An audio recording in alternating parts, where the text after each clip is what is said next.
Hello everyone, welcome.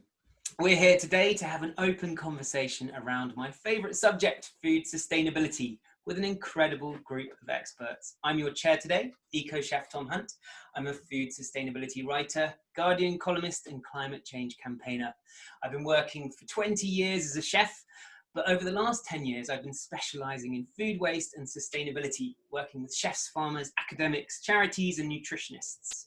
I have a restaurant in Bristol called Poco Tapas Bar, which I opened in 2004. And this restaurant has won a number of awards for its sustainability, including Best Ethical Restaurant at the Observer Food Monthly Awards. Now, though, I spend my time writing recipes and articles to help everyone eat to save the planet.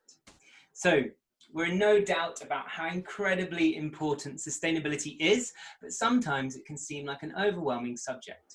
So we've gathered a team of experts here today to address this. First, we're going to address how we can do more, what are the major challenges, and how can we create a better food system. So audience, if you have any questions, please add them to the Q&A box below, and we'll try to answer them at the end if we have time. But first, to start off, I'd like our panelists to please introduce yourselves, starting with Morten. Yeah, hi everyone. My name is Morten. I'm the founder of the Meatless Farm. So we are a plant-based provider of different meat alternatives. Very, very pleased to be here and look forward to the discussion. And Joseph?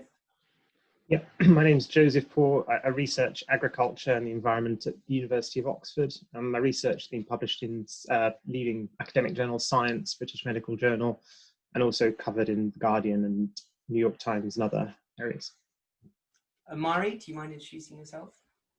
Hi, my name is Amari McQueen. I'm the youngest award-winning vegan chef in the UK, and I own my own company called Dipalicious, where I sell vegan dips. So impressive. Vicky, please could you introduce yourself?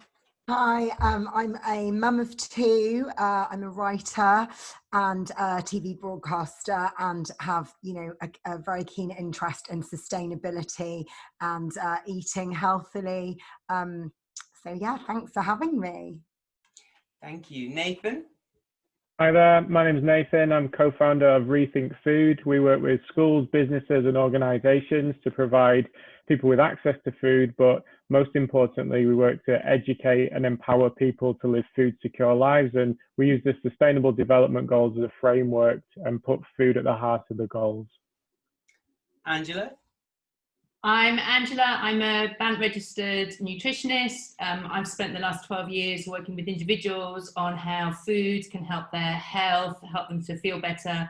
And I now work with Meatless Farm, advising them on all things health and nutrition. And finally, Caroline, do you mind introducing yourself? Hello, everybody. I am Caroline Orfila. I'm a professor of plant biochemistry and nutrition, and I'm also associate director of the Global and Food and Environment Institute at the University of Leeds. My research is at the intersect between plant science, food science, and nutrition. And my research takes me all over the world to look at the nutritional quality of plant-based foods. Thank you. Wow, what an esteemed panel, and so broad. I mean, we've got an incredible group of speakers here.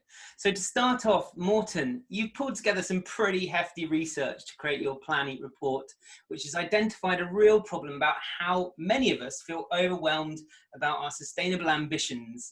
Please, can you tell us a bit more about this? Yeah, I mean, we were at Meatless Farm, we're obviously trying to convey a message of, say, eat less meat and more plant-based food. And in that process of selling the products in supermarkets and to consumers, we've come across this, what we call the sustainability gap, where we've seen that people are, they have a lot of ambition to live sustainably. They just don't know how to do it. And there's also this conception that it's very either costly or difficult to do. So that actually is the reason why we embarked on this research project to try to actually quantify a little bit if there really was a sustainability gap. So we've been out asking about 1,500 different families in Britain about their views on food sustainability and so forth. And the outcome is this report that is now out. Very interesting reading. So it's such an interesting report, and it's really bringing some true kind of academic science to what a lot of us feared. And so these kind of conversations are how we can tackle that. So What's also really interesting about your research is that children have a deeper connection with sustainability than their parents. Almost half of British children are worried about the future because of the environment, and 85% want their families to do more. So clearly, Amari, as our youngest panelist, it would be great to get your view on this. You chose to follow a plant-based diet at a really young age. Was this for environmental reasons, and do you think families should be doing more? No, it's not the environment that turned me vegan. It was YouTube. From when I was researching about veganism, then I saw this video how animals were being treated for food and clothes, and I didn't like the way that was happening. And at the age of only 9 years old, I was researching more about veganism, and then more of the environment started to pop up. So I started researching about that as well, and then that's how it became a huge impact to my goal. No, to my mission is to bring people together through food without harming animals or the planet. And I think that families should be able to. I think families should be able to. Yeah. I think families. Could you ask me the second question again? Yeah. So I just said, do you think families should be doing more? I mean, it's inspiring what you're doing. Yeah, I think families should be doing more because they can help the environment and they can do their part so it can make our planet better. Incredible. I mean, I too became vegetarian because of animal welfare, but it's so interesting that that's led to you educating yourself about the broader topic of food sustainability and how important eating more plants really is. Yeah. So, Amari, another question for you. Almost half of British children claim they aren't being taught about sustainability at school. Instead, depending on TV, YouTube, and social media. Do you feel the same way? And where do you go to educate yourself about these matters? Yeah, I do feel the same way because I was never taught it at school or at home, and I learned it on my own on YouTube. Oh, wow. I wish it would change. School needs to take this subject up. So, Vicky, it would be interesting to get your opinion on this as you have 2 young children. How much are they learning at school versus social media? And do you think parents should have a responsibility to educate their children too? I think we absolutely have a responsibility as parents. I think that school are doing a good job in teaching about the environment, but I still feel that the food issue, particularly if you're looking at the school dinners that are being rolled out, there's kind of some conflicts of interest going on there as well. And of course, I think there's some barriers to education, or perhaps how we can communicate with children in age-appropriate ways. As Amari said, you know, he's a brilliant role model for children, and that's what other children need. When I look at the content that my children are watching, it is YouTube, it is TikTok, it's people that they relate to. That kids do reach an age where they don't really want to listen to their parents. So yes, we do have a responsibility, but I think we need sort of diverse voices that resonate with children to also be kind of impact, you know, sharing information that we can apply every day, and making it realistic to budgets, to dietary requirements. I love the whole concept of kind of the meat-free Mondays and the hashtags that go with that, and kind of encouraging parents through Twitter, through social media, to just make simple swaps or make small changes that can obviously have, you know, create a big impact essentially. So yes, we as parents need to be informed more. So we're looking to you as experts. We also have to be proactive and seek out that information, and also work out how we can communicate that effectively with our children. Absolutely. And can you recommend any resources online that can help educate children, or about food sustainability? I mean, I've obviously read a lot of Joseph's research, and I've even spoken about that on TV, you know, in quite a lot of detail. I think that actually it doesn't, Meatless Farm have done a great job of communicating those messages through their campaigns and through commissioning research. But I also think it can be very simple, and parents are looking, I'm a parenting blogger, fellow parents are looking to me for ideas, and to you, Tom. Lots of your recipes feature on honestmum.com, my blog, where they can just create simple, quick, healthy food and dishes for their kids, because we don't have a lot of time. And I think often we escalate this and make it, we think it's going to be some huge thing to actually eat plant-based food or make swaps and have vegetarian dishes. It can be very straightforward and quick and nutritious. So, but yes, I do hope that kind of when we look at school dinners and the government and what they're doing, I think there are some changes that need to be made to support that happening in school and sort of naturalizing it all in a sense, like making it kind of common for kids to want, you know, vegetables more. And I'm originally Greek, and, you know, I grew up with lots of olive oil and lemon and salt on vegetables. It was never seen as, you know, veggies. It was like amazing, and Greek salads and things that were just, you know, really common in my house to eat. And this, I'm seeing this a lot more. Just the fact that you can buy hummus in the supermarket, which was kind of unheard of in the 80s and 90s. You know, I think that children are becoming so much more informed, but there's still there's lots of nuts to crack, so to speak. Great. Just a quick reminder, panelists, if you have anything to add at any point, please do jump in. And audience, I've got 2 questions that have arrived already in the Q&A, which we'll answer at the end. Please, if you have any questions, add them on. So the next question is for Nathan. Obviously, part of what you champion is the education of food and sustainability in schools. What do you think are the barriers for schools taking more action on sustainability education and formalizing it as part of the curriculum or making it mandatory?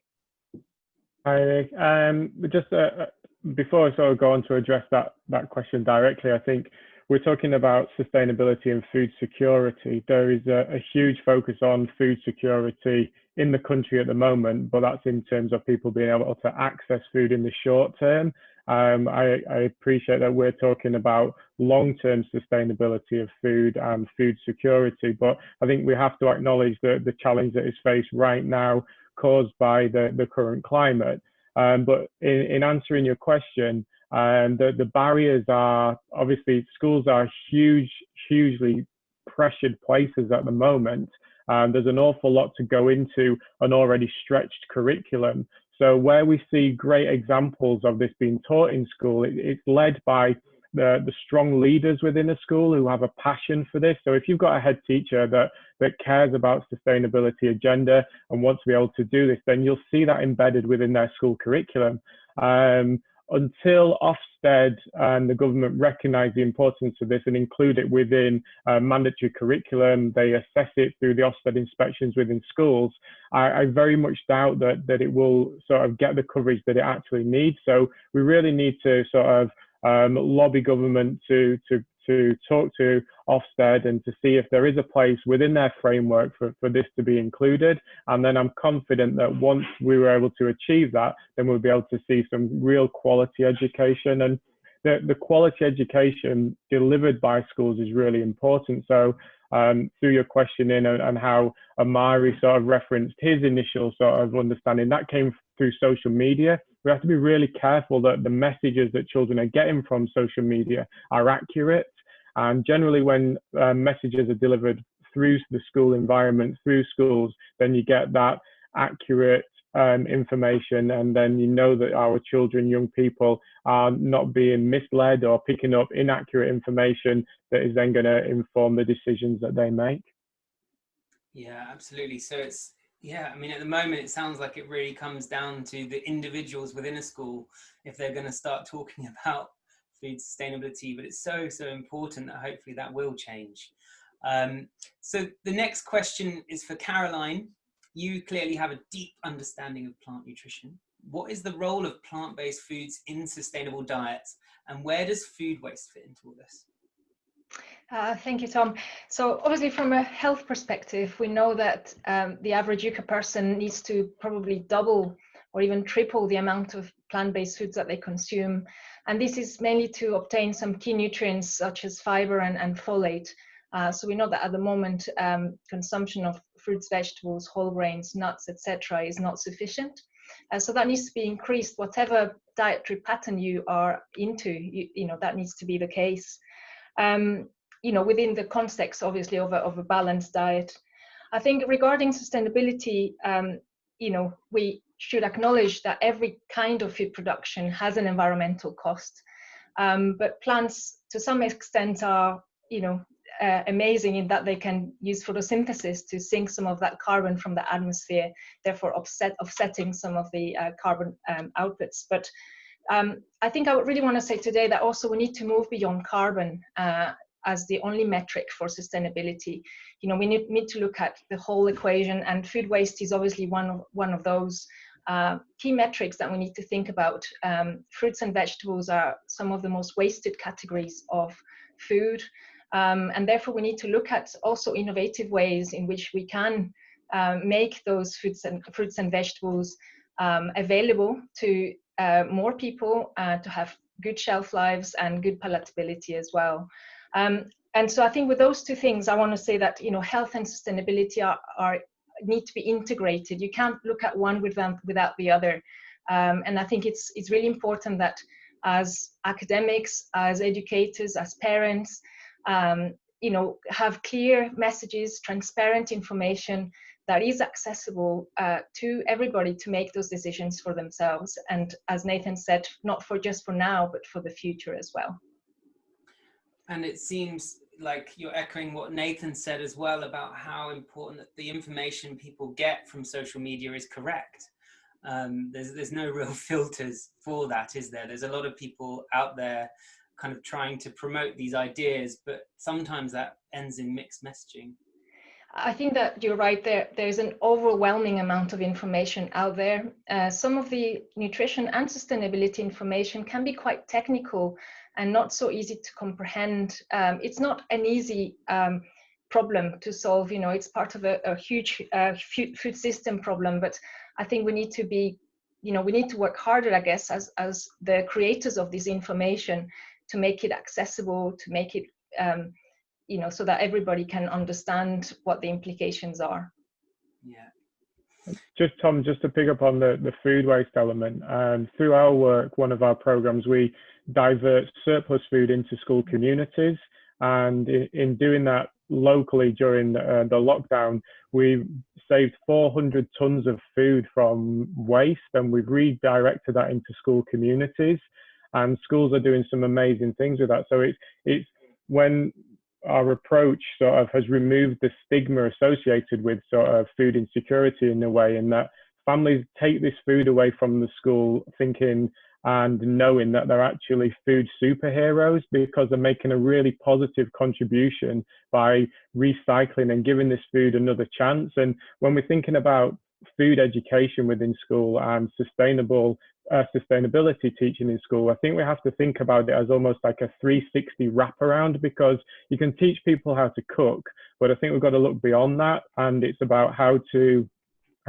make the best of the product, where to get it from, where have you sourced it from, even down to understanding the infrastructure of the transport network of your city. Do you need to go on a bus to go to a supermarket? Can you buy locally? What is your own personal footprint in terms of your travel? So it's a really sort of comprehensive approach that we need to take, and really see that people don't have to do everything all at once, but by making these sort of individual pledges, and just starting with food waste, understanding your own fridge, eat what you buy, and making sure that you are acting as responsibly as you can as an individual, then that all those individual efforts can then sort of help us collectively make a greater impact. Some great points there. I mean, it's true. Food waste is one way we can make food sustainability truly accessible. It's a great starting point and the most effective, and anyone can do it. So Joseph, one of the areas you're researching is environmental labeling. How powerful do you think an environmental labeling system could be for our planet? And do you think there should be a levy in order to make this universal? Yeah, so I'll just start by saying that if you go into the shops today, there is very little, effectively no information about what the actual environmental impact of the different things you're buying is. What you've got on maybe 2% of products, according to my data, is that it's standard. So it says something like sustainable palm oil or Rainforest Alliance certified, but that's all you get. You don't know how sustainable is sustainable palm oil. How good was Rainforest Alliance for biodiversity? And what you definitely don't have is any information on how bad products are. So there's no products that say I was really bad for the environment, which is completely different to fridges, freezers, cars, where it says I'm bad for the environment, I'm a lot better. And I'll just give an example from our data about how big some of these differences are. So if you take the difference between Brazilian beef, for a kilo of Brazilian beef and a kilo of tofu made in Europe, Brazilian beef's using 600 meters squared of land to make that kilo. And obviously a lot of that land was rainforest, it was cerrado, natural grasslands, and 200 kilograms of CO2. And you go to the European tofu, you've got 3 meters squared of land, 2 kilograms of greenhouse gas emissions. So you've got a 20,000% difference in land use and a 10,000% difference in greenhouse gas emissions, huge differences. But in the shops today, you would have no idea that that small choice about where you get your protein from is having this dramatically different impact on the environment. And in fact, it's you who are largely responsible for the deforestation of the Amazon if you have made that choice, to put it very bluntly. And I think we really need to get to a situation where A, we know this information as consumers when we're in the shops. B, as a lot of people have been saying, it's got to be easily accessible. It can't just be numbers like I'm talking about. It's got to be simple A to G rankings. C, that data's got to be measured by producers themselves, not researchers. We've got to move the burden of estimating your impacts to the producers themselves. And today, virtually no producers could tell you what their environmental impacts are. And D, we've got to create better information for our policymakers. And that could be something like the policymakers could link a subsidy, a farm subsidy, and pay producers if they are producing sustainably. Or maybe like you have with fridges and freezers, the EU doesn't allow freezers to come into the EU if they rank, I think, D or lower on energy efficiency. We could support better import changes like that. So I think labeling has this incredible power, not just to change consumer behavior, but also the entire food supply chain. So I think probably it is one of the more important changes that we need to make to increase that information, and we need to do that as soon as possible. I think a levy is an interesting idea, but I would say that labeling has many benefits as well.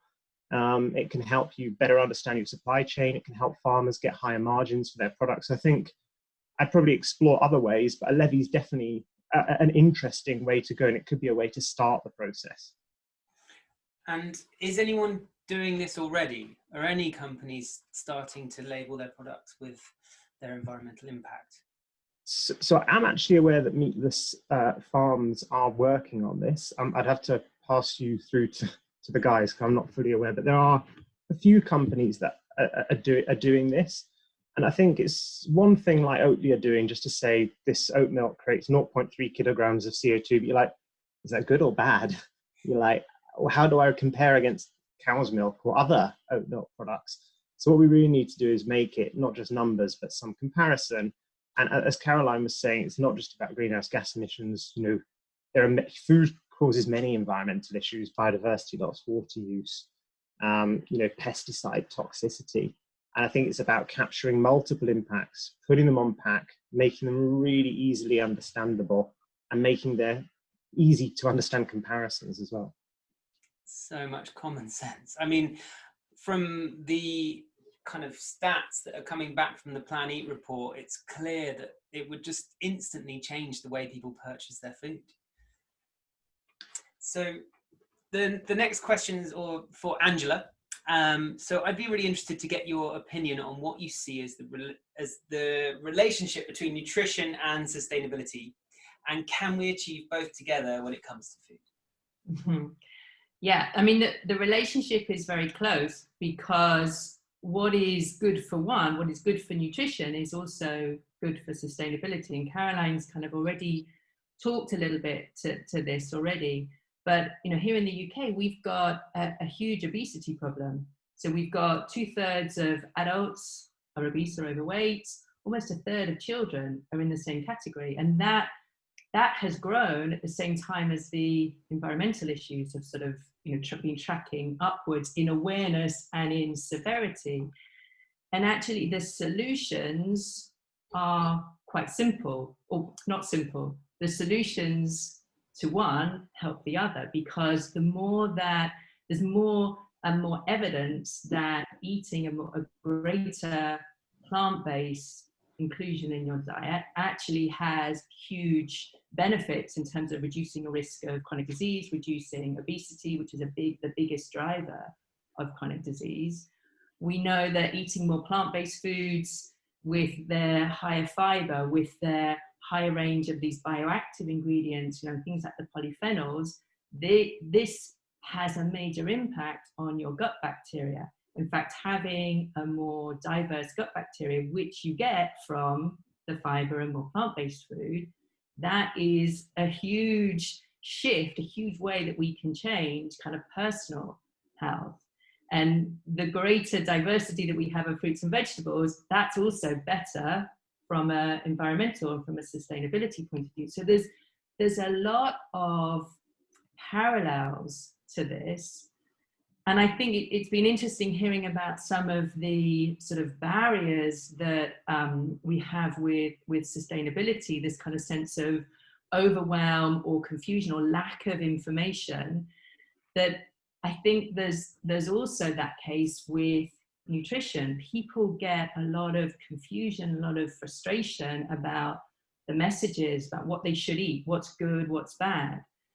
And a lot of that confusion comes from the fact that we insist on focusing on single nutrients, on single markers of our health, when in fact it's these, if we can take a bigger, more sort of broader view on health patterns, nutrition patterns, so such as shifting towards greater plant-based foods rather than focusing in on a particular food or a particular nutrient, that can make it a lot simpler. And I think if we can bring in the sustainability message and sort of merge the two together, that actually becomes incredibly motivating and helps people, or potentially helps people, to make those kind of positive shifts and positive changes. Absolutely. And it's clear, like Caroline was saying as well, personal and planetary health just go hand in hand. Yeah. Very much. And just to give a real life example of how we sort of look at that within the school settings, one of our programs, a project that we do, we play sustainable development bingo. And if we look at goal number 6 around water, then we start to explore the water footprint of food. And chocolate has a super high water footprint with about 16,000 litres of water to produce a kilogram of chocolate, versus carrots and fruit that have a much lower water footprint. So we get the children to make a pledge to reduce the number of chocolate bars they eat to save the amount of water. And that's just a real great way to hook children in. And just by making a simple pledge like that, we actually did a project with the school where they wanted to ban chocolate in their lunch boxes. And if you'd have just gone about that in a conventional, traditional way of banning something, the engagement would have been really poor. But we did a piece of work, we structured it, we highlighted the water footprint issue, and the children decided to make a pledge to reduce eating chocolate, and they were going to start by not bringing it in their lunch boxes to school anymore. So that was to do with saving water. So giving the children this purpose greater than their own health and well-being is really showing us that children will be keen to make pledges like that. So it is positive. And I love that, because I know from working with individuals on how they want to make how to make dietary change, it can be hard to sort of connect all the dots and to find the motivation. But the more ways that the more dots you can make, you find different hooks for different people. And I love that this can just be that shifter that to help people make those changes. And yeah, I love that. Do you do anything around kind of getting the children to grow fruit, to grow vegetables, and to then get involved in how it's grown and how to cook it?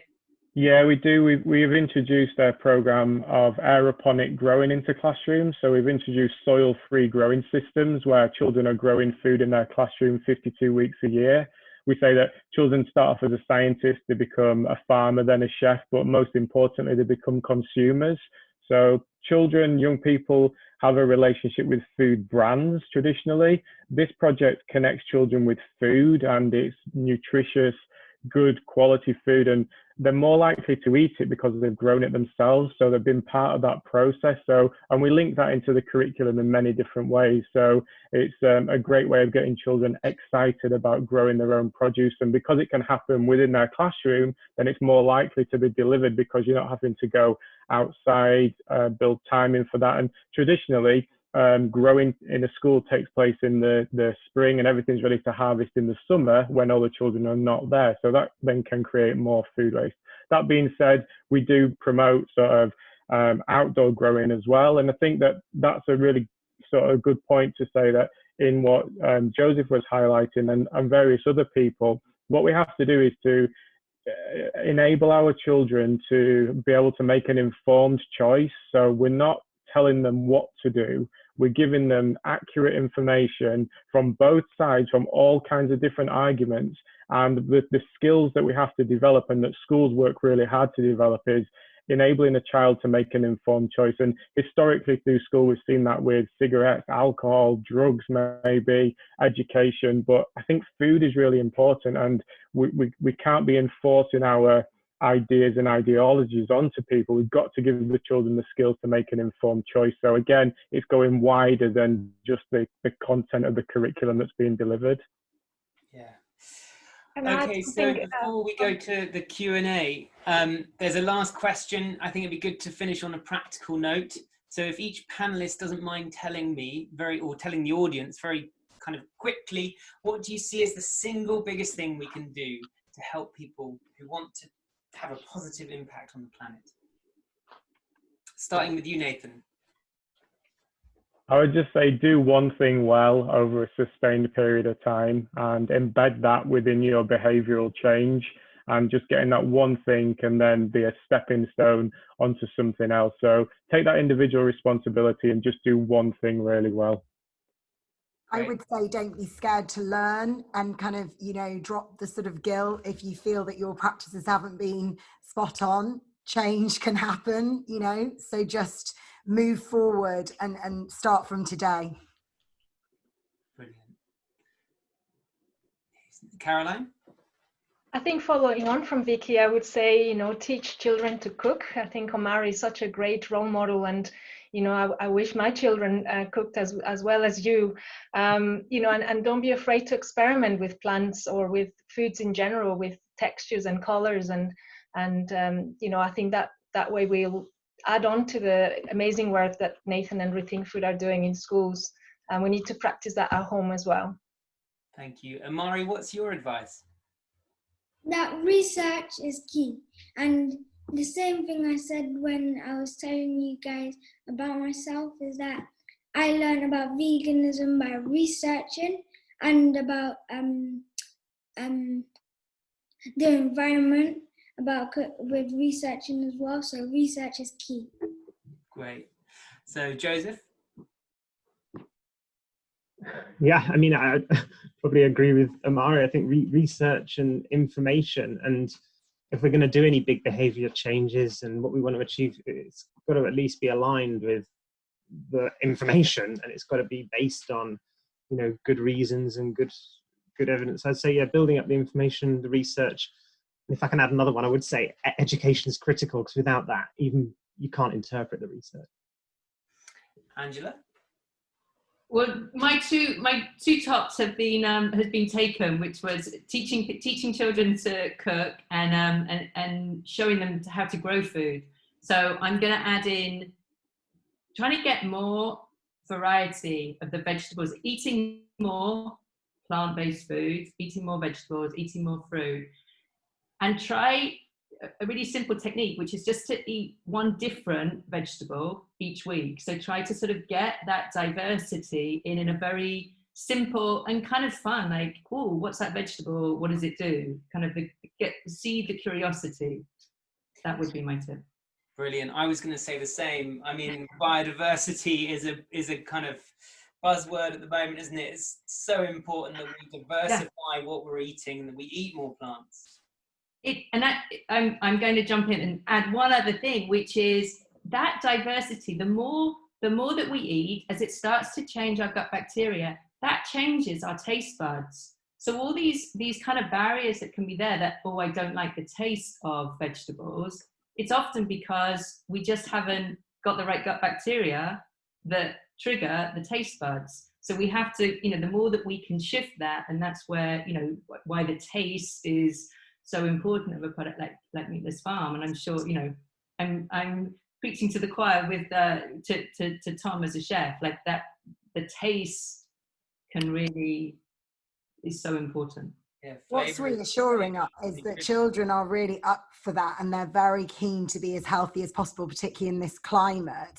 With COVID, I think when I talk to my own children and their friends, they want to eat well, and I think that's a really lovely thing to see children that know about sugar and they don't want to have too much, and that I feel that they've got a very good grasp of that, really. So I feel positive for the future looking at Amari and my children.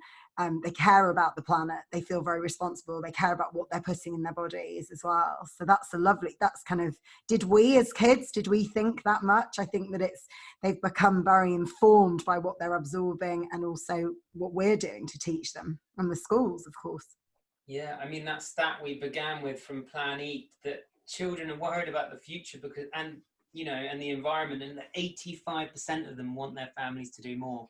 Morten, do you have a word of wisdom before we move over to the Q&A?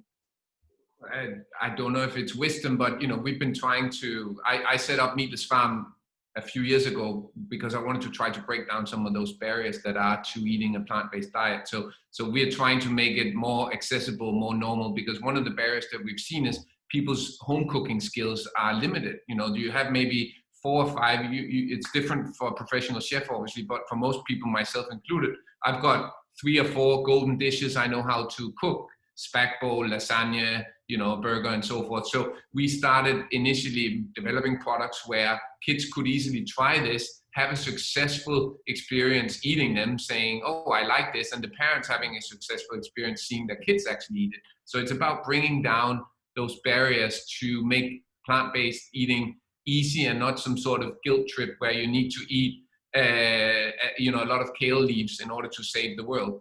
Kids and parents are not going to do that more than maybe once, but we need change to be integrated deep into your daily routines. You need to do it every day, and that is, I think, is that would be my message.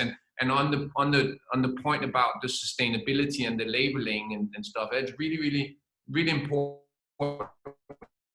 that we trying to clear what these things mean, because as the industry of plant-based is emerging, it's obviously important that we start off from the right offset and basically think sustainability from the beginning, because we're producing a whole new set of ingredients and manufacturing methods and everything. And since we're starting from scratch, we have a chance to actually reinvent, I think, a food supply chain that is much more sustainable as well.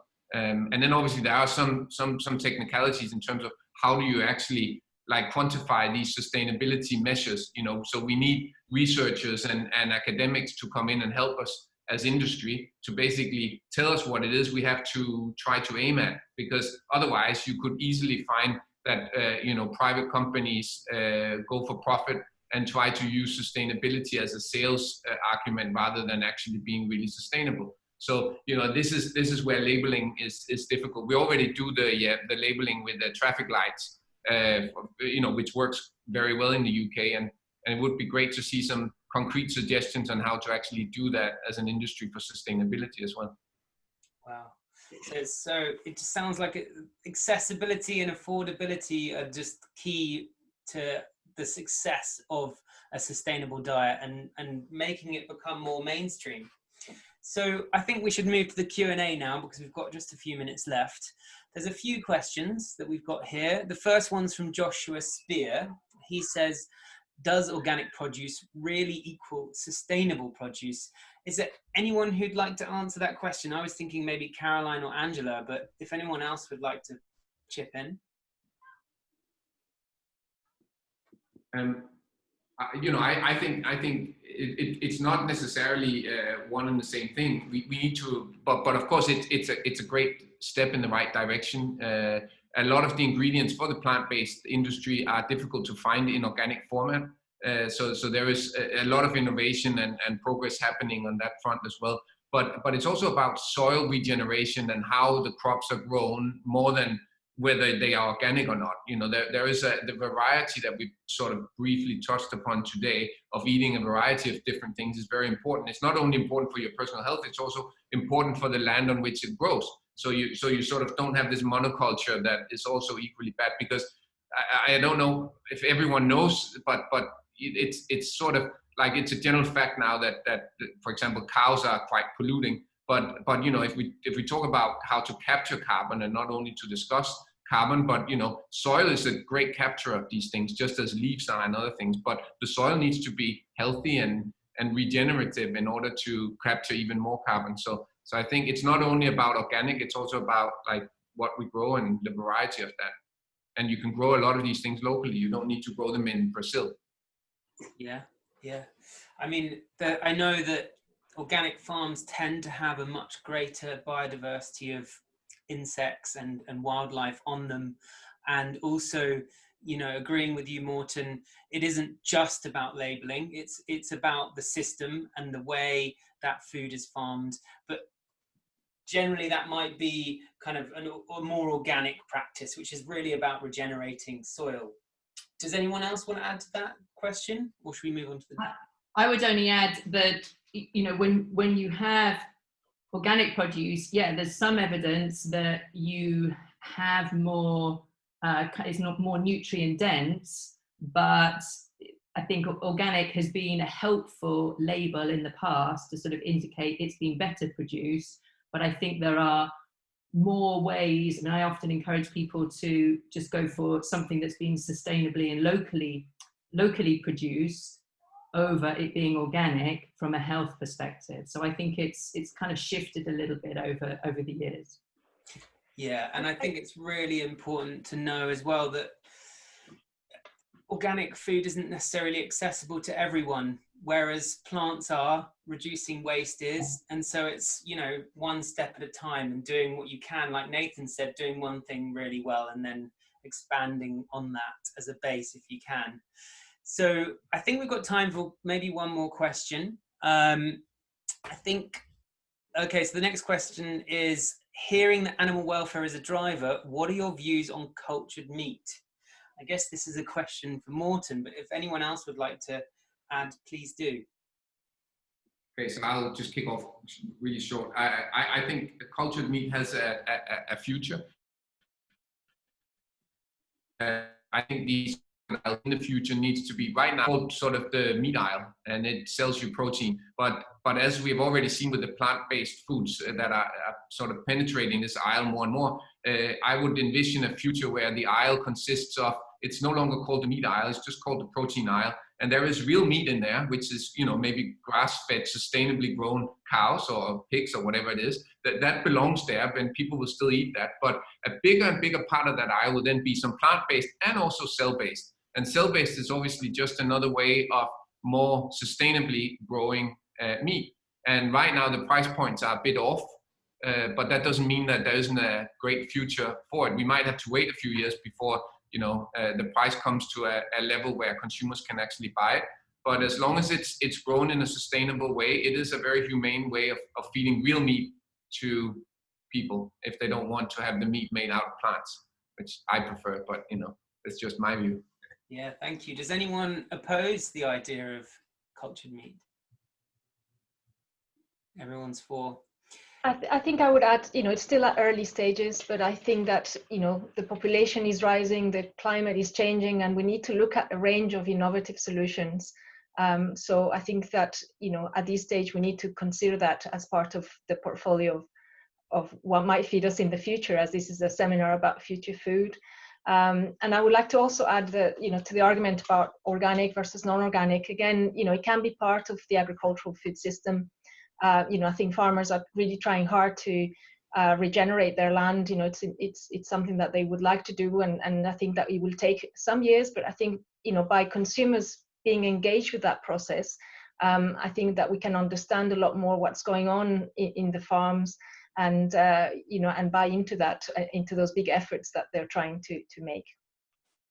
Absolutely. So we're pretty much out of time, everyone. Thank you all so much for your contributions. I feel like I've learned a lot. I hope our audience do too. I feel like this has been a kind of really open-minded conversation as well. And I think I'll go home with a few kind of changes to my own diet. But so thanks again to our panelists. Thanks to everyone that's watched. You can get more information on meatless.com/future of food for further insights and some of the stats we've discussed today. Thanks again. And yeah, stay in touch. Bye-bye. Bye. All right. Thank you.